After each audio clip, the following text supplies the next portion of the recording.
जब एक 20 साल की लड़की ने एक बूढ़े आदमी से शर्त लगाई तो गांव की पंचायत वालों के सामने क्या हुआ, आइए जानते हैं मेरे प्यारे दोस्तों। बहुत पुराने वक्त की बात है। हिंदुस्तान के संसारपुर गांव में इलियास नाम का एक लकड़हारा रहता था। वो बहुत ही गरीब था। उसके घर में सामान के नाम पर उसके पास एक कुल्हाड़ी और जानवरों के नाम पर एक कमजोर सा ऊंट और एक खच्चर था। किसी तरह वह अपनी इकलौती बेटी के साथ अपना बुढ़ापा गुजार रहा था।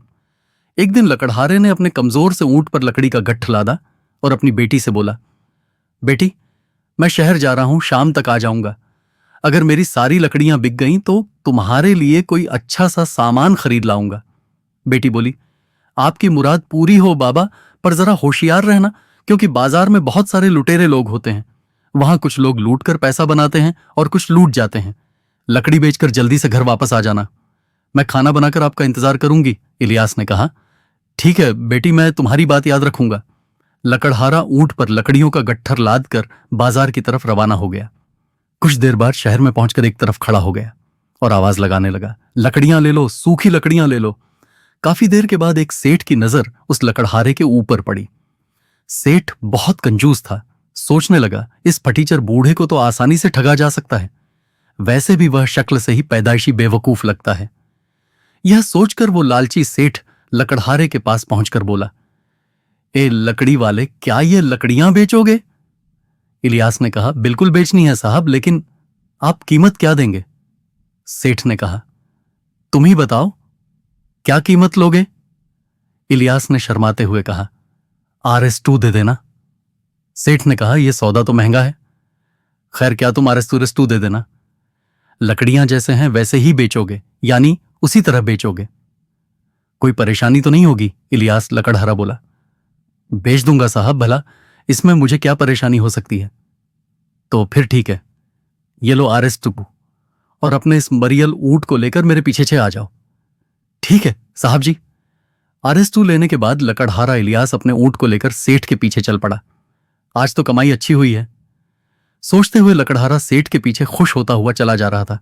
कुछ देर बाद सेठ लकड़हारे को लेकर अपने घर पहुंच गया और बोला, लकड़ियां यहीं छोड़ दो और तुम जाओ, जैसा साहब का हुक्म। कहकर लकड़हारा जैसे ही ऊंट से लकड़ियां उतारने लगा, सेठ गुर्राते हुए बोला, ओ बेवकूफ लकड़हारे, रुक जाओ, ये तुम क्या कर रहे हो साहब? मैं तो ऊंट से लकड़ियां उतार रहा हूं ताकि मैं ऊंट को ले जा सकूं।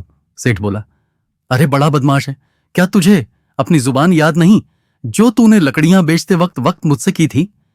लकड़हारा घबराकर बोला, कैसी शर्त हुजूर? मैं कुछ समझा नहीं साहब। मैंने आपको RS2 के बदले सारी लकड़ियां दे दी हैं। अब लकड़ियां उतारकर मैं अपना ऊंट लेकर जा रहा हूं। सेठ हंसते हुए बोला, सारी लकड़ियां ही नहीं बल्कि RS2 के बदले तूने मुझे अपना ऊंट भी बेचा है क्या? तूने इस बात को नहीं कहा था और लकड़ियां बेचना कूल नहीं किया था कि लकड़ियां जिस हालात में हैं उसी हालात में बेचेगा। सेठ की बात सुनकर इलियास के होश उड़ गए। साहब, आप ये कैसी बात कर रहे हैं? सेठ मुस्कुराते हुए बोला, शर्त के मुताबिक अब यह ऊंट मेरा है। तुझे अपने माल की कीमत मिल चुकी है, इसीलिए तू यहां से निकल जा, नहीं तो मैं धक्के मारकर निकालूंगा। इलियास रोते हुए कहने लगा, नहीं नहीं साहब, ऐसा मत कहो, मैं गरीब आदमी हूं। मेरे घर में मेरी जवान बेटी है, मुझे उसके हाथ पीले करने हैं, मैं बर्बाद हो जाऊंगा। लकड़हारा बहुत गिड़गिड़ाया, लेकिन सेठ कहां मारने वाला था। उसकी एक ना सुनी, बल्कि उसने आसपास के लोगों को भी इकट्ठा कर लिया और सबसे कहने लगा, देख लो भाइयों, इस लकड़हारे की चालाकी, पहले सौदा किया, अब मुकर रहा है और सीना चोरी भी कर रहा है। क्या यह तरस खाने लायक है? नहीं नहीं, बिल्कुल नहीं। फिर इसकी गुस्ताखी की वजह से इसके साथ क्या बर्ताव करना चाहिए? एक आदमी ने कहा, सेठ जी, मेरी मानो तो इसे सरपंच के पास ले चलो। लोगों ने कहा, हाँ हाँ, यही ठीक रहेगा।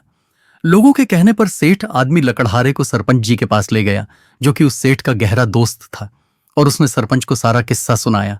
सारी बात सुनकर सरपंच ने अपने दोस्त के हक में ही फैसला सुना दिया। सरपंच ने कहा, लकड़हारे को अपने सामान की पूरी रकम मिल चुकी है और इसने ग्राहक की शर्त कबूल की है, इसलिए कसूर इसी का है।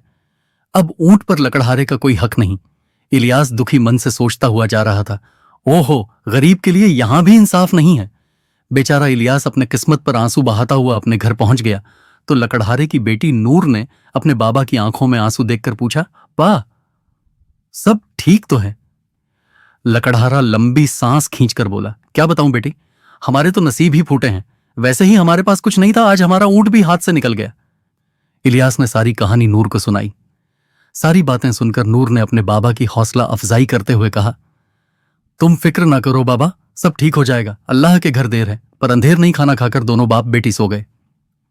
लेकिन अगले दिन सुबह को ऊंट के गम की वजह से इलियास चारपाई से उठ ना सका। अपने बाबा की हालत देखकर नूर बोली, मेरे अच्छे बाबा, आज तुम्हारी तबीयत ठीक नहीं है, इसलिए आज मैं लकड़ियां बेचने जा रही हूं। शायद मैं लकड़ियां अच्छी कीमत पर बेच सकूं। इलियास बोला, जैसा तुम ठीक समझो। बेटी जाओ, मैं तुम्हारे लौटने का इंतजार करूंगा। बेटी नूर ने बूढ़े खच्चर पर लकड़ी का गट्ठर लादा और शहर की तरफ रवाना हो गई। सोचती जा रही थी, अगर वह धोखेबाज मक्कार सेठ मुझे मिल गया तो मैं उसे छठी का दूध याद दिला दूंगी। शहर पहुंचकर उसने आवाज लगाई, लकड़ियां ले लो, सूखी लकड़ियां, सस्ते में ले लो सूखी लकड़ियां। उस दिन भी वह सेठ किसी को ठगने बाजार आया हुआ था। उसने लकड़ियां बेच रही नूर की तरफ देखा। वाह, आज फिर से एक शिकार मेरे लिए आया है। कल एक ऊंट मिला था, आज लकड़ियों के साथ पूरा खच्चर मिल जाएगा। इतना सोचकर सेठ नूर के पास पहुंचा और बोला, लड़की, क्या अपनी लकड़ियां बेचनी है? नूर ने कहा, हाँ हुजूर। सेठ ने पूछा, क्या कीमत है? नूर बोली, कीमत है RS हुजूर। सेठ होशियारी दिखाता हुआ बोला, महंगा सौदा है। क्या दाम कुछ कम नहीं करोगी? नूर बोली, सौदा 4 सिक्कों में भी आपको महंगा नहीं पड़ेगा। हुजूर, लकड़ियां बिल्कुल सूखी हैं, मंजूर हो तो कहो। सेठ सोचने लगा, ये लड़की तो बहुत सयानी लग रही है।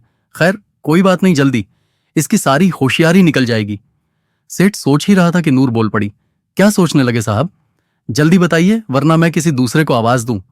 सेठ बोला, ठीक है, मुझे 3 सिक्कों में सौदा मंजूर है, लेकिन ये लकड़ियां जिस हालत में हैं उसी हालत में बेचनी होगी।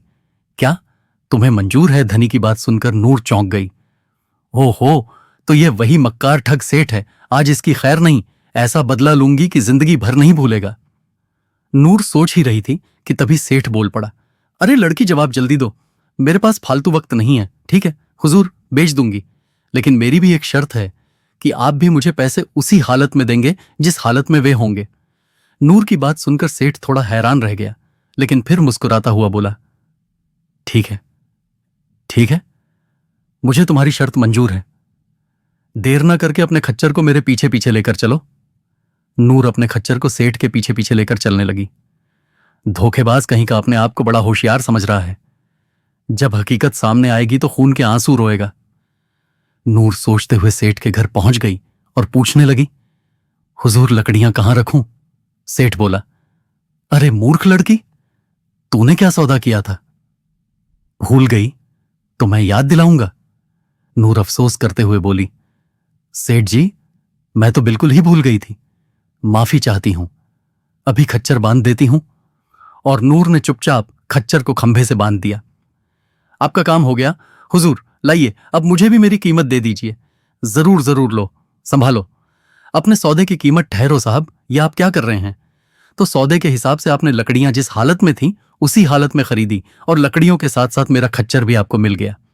लेकिन आपने मुझसे भी तो ये वादा किया था कि आप पैसे उसी हालात में देंगे जिस हालात में वे होंगे, इसलिए इस वक्त वे आपके एक हाथ के साथ हैं।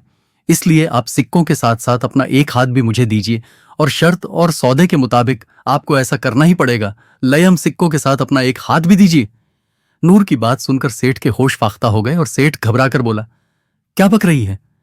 लड़की नूर ने कहा, बक नहीं रही हूं सेठ जी, बल्कि इंसाफ की बात कर रही हूं। आपको सिक्कों के साथ अपना एक हाथ भी देना ही पड़ेगा। अच्छा, तुम्हारी ये मजाल, निकल जाओ मेरे घर से। नूर ने बड़े ठंडे अंदाज में कहा, ऐसे नहीं सेठ जी, अब तो मैं यहां से अपना हक लेकर ही जाऊंगी। और नूर जोर जोर से बोलने लगी, इसलिए वहां आसपास के लोग जमा हो गए। भाइयों बहनों, मेरी बात सुनो, मुझे इस धोखेबाज सेठ से इंसाफ दिलवाओ। सेठ का चेहरा पीला पड़ गया और दिल ही दिल में कहने लगा, हे भगवान, यहां तो लेने के देने पड़ गए। सेठ नूर से बड़ी आजीजी से कहने लगा, अरे बेटी सुनो तो, मेरी बात तो सुनो। नूर बोली, सेठ जी, अब तो मैं सिर्फ एक ही शर्त पर आपकी बात सुन सकती हूं कि आप पहले अपना एक हाथ काट कर दीजिए। सेठ कहने लगा, अरे बेटी, हाथ के बदले में तुम्हें एक ऊंट, तुम्हारा खच्चर और सारी लकड़ियां, और इन सब के साथ 4-4 चांदी के सिक्के भी देने को तैयार हूं। भगवान के लिए लोगों को इकट्ठा मत करो। नूर भी अपनी जिद पर अड़ी गई थी, नहीं सेठ जी, मुझे ये सब चीजें नहीं, बल्कि तुम्हारा एक हाथ ही चाहिए। सेठ सोचने लगा, आज ये 2 टके की छोकरी मेरा सत्यानाश करके ही छोड़ेगी। नूर और सेठ का शोर सुनकर देखते ही देखते आस पड़ोस के बहुत सारे पड़ोसी वहां जमा हो गए और नूर ने उन्हें सारी बात सुनाकर आखिर में कहा, अब आप सभी फैसला करें कि शर्त के मुताबिक मुझे सिक्कों के साथ साथ इसका एक हाथ भी मिलना चाहिए या नहीं। लोग बोले, जरूर मिलना चाहिए। हाँ हाँ, मिलना चाहिए, एक आदमी बोला। सेठ जी, कल इसी शर्त के मुताबिक तुमने एक गरीब लकड़हारे से उसका ऊंट हासिल किया था। आज तुम्हें भी अपना हाथ इस लड़की को देना होगा, बिल्कुल देना होगा, वरना हम तुम्हें जबरदस्ती सरपंच जी के पास ले चलेंगे। क्यों भाइयों? हाँ हाँ, हम भी साथ चलेंगे। सरपंच जी का नाम सुनते ही सेठ का चेहरा खुशी से खिल गया। सेठ बोला, ठीक है, मैं सरपंच जी के पास चलने को तैयार हूं। मुझे पूरा यकीन है कि वह दूध का दूध और पानी का पानी कर देंगे। सभी लोग नूर और सेठ के साथ उसी वक्त सरपंच के पास पहुंचे, जो सेठ का बहुत तगड़ा दोस्त था। और लेकिन बात का किसी को नहीं पता था, लेकिन वो भी सारा किस्सा सुनकर उलझन में पड़ गया और सोचने लगा, अगर मैं अपने दोस्त का पक्ष लूं तो सारे लोग मुझे धोखेबाज समझेंगे, और यह बात काजी तक पहुंच गई तो मेरी खैर नहीं। सरपंच ये बात सोच ही रहा था कि नूर बोली, वो गरीब के साथ न्याय कीजिए सरपंच जी, और मुझे मेरा हक दिलवाए सरपंच। सारी बात सुनकर इस नतीजे पर पहुंचा कि कसूरवार सेठ ही है और तुम्हारी मांग जायज है। लेकिन बेटी, तुम एक इंसान का हाथ लेकर क्या करोगी? अगर मेरी बात मानो तो हाथ के बदले जो कुछ भी यह सेठ दे रहा, उसके अलावा एक घोड़ा और ले लो। नहीं सरपंच जी, मुझे तो शर्त के मुताबिक इसका एक हाथ ही चाहिए। सरपंच ने नूर को बहुत समझाया। उसके बाद नूर बोली, ठीक है हुजूर, जब आप कहते हैं तो मैं 50 घोड़ों के बदले में अपना दावा वापस ले सकती हूं। सेठ नूर की बात सुनते ही बोल पड़ा, नहीं हुजूर, मैं इसकी यह मांग कबूल नहीं कर सकता, यह कीमत बहुत ज्यादा है। नूर बोली, सरपंच जी, अगर यह कीमत इसके एक हाथ से ज्यादा है तो मुझे एक हाथ ही कबूल है, लेकिन मेहरबानी करके आप देर ना करें और इसका एक हाथ काट कर मुझे दिलवाए घर में। मेरे बाबा मेरा इंतजार कर रहे होंगे बेचारा। सरपंच भी अपने दोस्त के बचाव के लिए कुछ नहीं कर पाया। वो मौका ही ऐसा था कि उसे मजबूरन सेठ से कहना पड़ा, सेठ, कसूर तुम्हारा ही है। शर्त के मुताबिक अपना हाथ काट कर दे दो या फिर 50 सोने की अशर्फियां दे दो, यही हमारा फैसला है। सरपंच का फैसला सुनकर सेठ के पैरों नीचे से जमीन खिसक गई, लेकिन मरता क्या ना करता, उसे नूर का मांगा गया सारा धन देना ही पड़ा। ले चतुर लड़की, यह 50 सोने की अशर्फियां, लेकिन यह मत समझना कि तू मुझसे ज्यादा होशियार है। नूर सेठ से कहने लगी, सेठ जी, सच बात तो यह है कि मैं आपसे ज्यादा अकलमंद हूं, नहीं तो आजमा कर देख लो। नूर की बात सुनकर सेठ के दिमाग में एक विचार आया, चिड़िया खुद ही जाल में फंसने को तैयार है, क्यों ना अब मैं दूसरी चाल चलकर अपनी 50 सोने की अशर्फियां वापस ले ली जाए। कुछ देर सोचकर सेठ ने कहा, अरे बेवकूफ लड़की, अगर तुझे अपनी होशियारी पर इतना ही भरोसा है तो लगा ले एक शर्त। हम दोनों सबके सामने एक एक अजीब किस्सा सुनाते हैं, जिसका किस्सा बिल्कुल झूठा माना जाएगा, वही जीतेगा। मैं 500 सोने की अशर्फियां दांव पर लगाता हूं, बदले में तुझे 50 अशर्फियां ही देनी होंगी। नूर भी सेठ की बात सुनकर झट से बोल पड़ी, ठीक है सेठ जी, मुझे मंजूर है। सेठ बोला, लेकिन मेरी 2 शर्त तुम्हें और भी याद रखनी है। एक तो यह कि हम दोनों में से कोई भी एक दूसरे को झूठा नहीं कहेगा। दूसरी है कि यहां मौजूद किसी भी आदमी ने यह कह दिया कि यह वाकया सच्चा है तो फौरन वो हार कबूल कर लेगा। अब बोल तैयार है? नूर बोली, तो मैं इन दोनों शर्तों पर भी आपसे अक्लमंदी का मुकाबला करने के लिए तैयार हूं। सेठ और नूर के मुकाबले के बारे में सुनकर सरपंच जी भी दिल ही दिल में अपनी खुशी को छुपाता हुआ तुरंत बोल पड़ा, मैं और गांव वाले तुम दोनों के बीच फैसला करेंगे, अपना किस्सा सुनाओ। सरपंच का इशारा समझते ही सेठ की खुशी का ठिकाना ना रहा और सेठ ने अपनी कहानी सुनानी शुरू कर दी। एक बार मुझे अपने घर में मक्के के 2 दाने पड़े हुए मिले। मैंने उन्हें खिड़की से बाहर फेंक दिया, लेकिन कुछ ही दिनों में उन दोनों दानों से एक बड़ा सा जंगल, 1 हफ्ते में ही मेरे घर के सामने मक्के के पौधे इतने बड़े और ऊंचे दरख्तों के रूप में उग गए कि उसका एक जंगल सा बन गया। उस मक्के के जंगल में अगर कोई ऊंट सवार या कोई मुसाफिर भी जाता तो कई कई दिनों तक भटकता रहता था। वो कैसा घना मक्के का जंगल था, निकलने का रास्ता ही नहीं दिखाई देता था। सेठ का किस्सा जारी था। एक बार ऐसा हुआ कि मेरी 10 बकरी मक्के के जंगल में घुस गई और सारी बकरियां खो गईं। मैंने जंगल में घुसकर उन्हें बहुत ढूंढा, पर बकरियां तो बकरियां, नामो निशान तक ना मिला। जब फसल का काटने का वक्त आया तो मेरे नौकरों ने फसल काट ली, लेकिन फिर भी मेरी खोई हुई बकरियां नहीं मिल सकीं। उसके बाद मैंने अपनी बकरियों का ख्याल ही छोड़ दिया। अपने लिए कुछ मक्के का आटा पिसवा कर रख लिया और मैंने बाकी मक्का बाजार में बेच दिया जितने की बकरियां थीं। मक्के की फसल को बेचकर उससे डबल नफा हो गया। एक दिन मैंने अपनी घरवाली से कहा, भगवान, इतने दिन हो गए मक्के का आटा पिसाए हुए, लेकिन तुमने आज तक मुझे उसकी रोटियां नहीं खिलाई। बीवी बोली, अजी अभी बनाकर लाती हूं। फौरन ही मेरी बीवी मक्के की रोटी और सरसों का साग लेकर आ गई। वाह, मजा ही आ गया। लेकिन अभी मैंने 2 लुकमे ही खाए होंगे कि अचानक मेरे मुंह से बकरी की आवाज आने लगी और मैं पूरी तरह से घबरा गया। इससे पहले कि मैं या मेरी घरवाली कुछ समझ पाते, एक बकरी मेरे मुंह से निकलकर कूद पड़ी। हम हैरान थे, ये क्या हो रहा है। पलक झपकते ही दूसरी, तीसरी और एक करके पूरे 10 बकरियां मेरे मुंह से निकलकर सामने चलने लगीं। अरे, ये तो हमारे मक्के के जंगल में खोई हुई 10 बकरियां हैं। बस यही मेरा किस्सा खत्म हुआ। अब आप सब बताएं, मेरा किस्सा कैसा रहा। सरपंच तुरंत बोल पड़ा, मुझे तुम्हारे किस्से पर जरा भी यकीन नहीं हो रहा है सेठ। तुम्हारी कहानी बिल्कुल झूठी है। वहां मौजूद सभी लोग भी बोल उठे, हाँ, सेठ की कहानी बिल्कुल झूठी है। ऐसा ना कभी हमने देखा और ना ही सुना। ऐसा कभी नहीं हो सकता सेठ जी। सेठ दिल ही दिल में सोचने लगा, वाह बन गया। काम लड़की को तो मेरी कहानी सच बतानी ही पड़ेगी, वरना उसे हार कबूल करनी ही होगी। सेठ इतना सोच ही रहा था कि नूर बोल पड़ी, वाह वाह सेठ जी, दरअसल आपका किस्सा मुझे पूरा सच लगता है। आप जैसे सेठ लोगों के साथ तो ऐसे मामले आम बात है। सेठ मुस्कुराकर बोला, तो मैं जीत गया। लाओ मेरी 50 सोने की अशर्फियां, मुझे दो और यहां से लंबी हो जाओ। नूर ने कहा, ऐसे नहीं सेठ जी, पहले आप सब मेरा किस्सा भी तो सुन लो, फिर फैसला होगा कि कौन जीता और कौन हारा।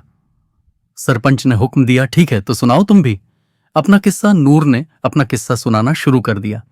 एक बार मैंने अपने गांव के बीचों बीच गेहूं का एक बीज बोया।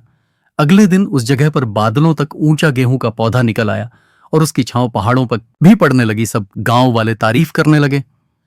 जब गेहूं पक गए तो मैंने उन्हें साफ किया और बोरी में भरकर 10 घोड़ों पर लदवा दिया। उसके बाद मैं अपने भाई से कहा, भाई अब तुम इन गेहूं को ले जाओ और शहर जाकर सारा गेहूं बेच कर आओ। मेरा भाई बहुत खुश हुआ और कहने लगा, बहुत अच्छा मेरी प्यारी बहना। उसके बाद मेरा बड़ा भाई अपने घोड़ों को लेकर शहर की तरफ चला गया। मेरा भाई चला तो गया, लेकिन 5 साल तक मुझे उसकी कोई खबर नहीं मिल पाई। उसकी याद में हम सब बड़े गमगीन थे। पता नहीं मेरे भाई के साथ क्या गुजर रही होगी। अब किसको भाई कहां करूंगी।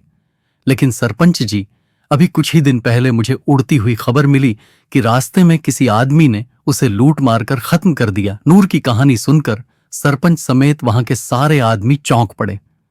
नूर ने कहा, हां हुजूर, बड़ी बदकिस्मत हूं मैं। मैंने तो हथियारे को ढूंढ पाने की उम्मीद ही छोड़ दी थी, लेकिन किस्मत ने मेरा साथ दिया और मुझे उस हथियारे के बारे में पता चल ही गया। सरपंच और सारे वहां खड़े लोग तैश में आकर बोल पड़े, कौन है वो खूनी दरिंदा। नूर ने कहा, वो मक्कार और कोई नहीं हुजूर, यही सेठ आदमी है जो सबके सामने खड़ा है। इसने अपने मक्के के जंगल में ही मेरे भाई को हलाक कर दिया था। तभी सरपंच और बाकी खड़े लोग चिल्ला उठे, नहीं नहीं, हम तुम्हारी बात को किसी तरह सच नहीं मान सकते। सरपंच घबरा कर बोला, हाँ, इस लड़की की कहानी बिल्कुल झूठी ही है, ऐसा कभी सच नहीं हो सकता। नूर ने कहा, सरपंच साहब, अगर मेरी बात झूठ है तो सेठ जी से ही पूछ लीजिए।